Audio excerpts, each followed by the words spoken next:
Hi, everyone, and welcome to a new episode of The Practiced Life. We're calling this episode How to Practice Happiness. Now, you might be surprised when I say that, how to practice happiness, but that is really what it is. I know we are all trained from the time we are tiny little babies that happiness is something that happens to us, that it is the result of something that happens externally, something good, something wanted.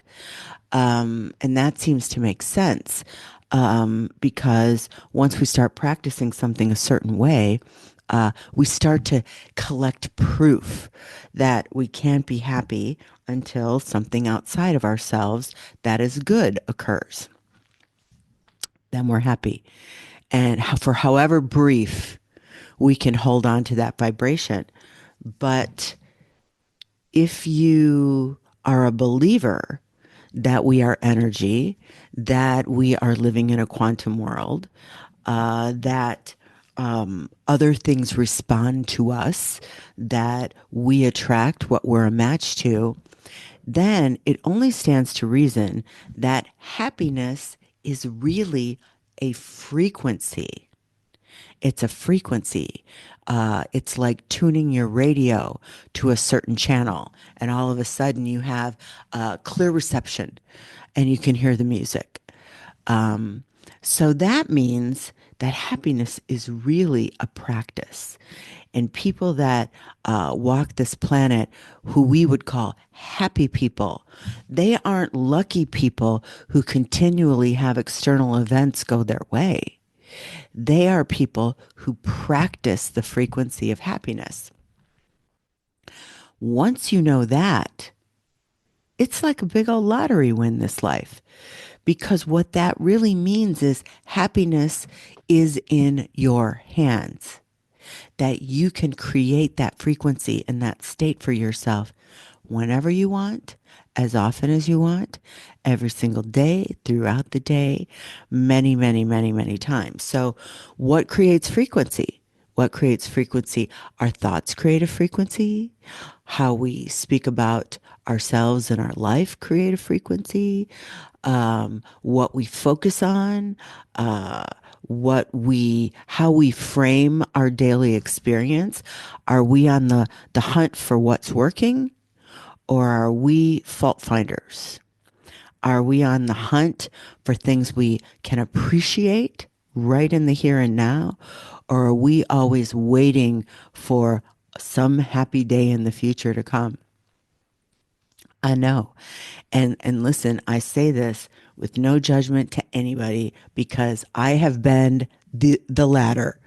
I have been the one waiting for the happy future, waiting for the happy occurrence, waiting for the external reason to feel happy, something to cause my happiness, a person, place, or thing.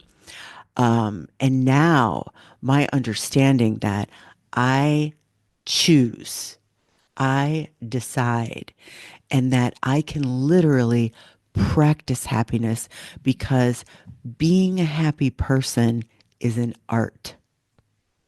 Creating a happy life, there is an art to it. And that really is just about focusing on where I put my attention. If I put my attention on things I'm loving right now, things that are working right now, things I'm appreciating right now, chances are I'm going to be right in the frequency of happiness. And once I'm there, then I just kind of bask in it, as my spiritual teacher, Abraham Hicks, would say. I just bask in it.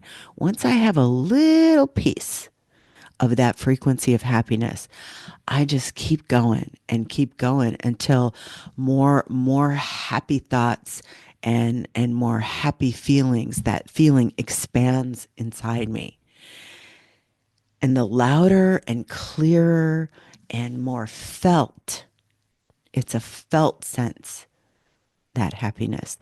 The louder, the clearer, the bigger I can make that felt sense of happiness, the more happy things, happy people, and happy experiences.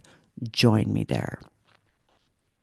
This is big news, friends, and this is great news that happiness is a practice. And that means you can be a practicer of happiness right now if you so choose. Thanks for joining me. So glad to have you here. On June 1st, we begin our 28-day happiness practice challenge. It takes less than 5 minutes a day, and you can learn more about that at sherrysalata.com/happiness. Wouldn't that be great?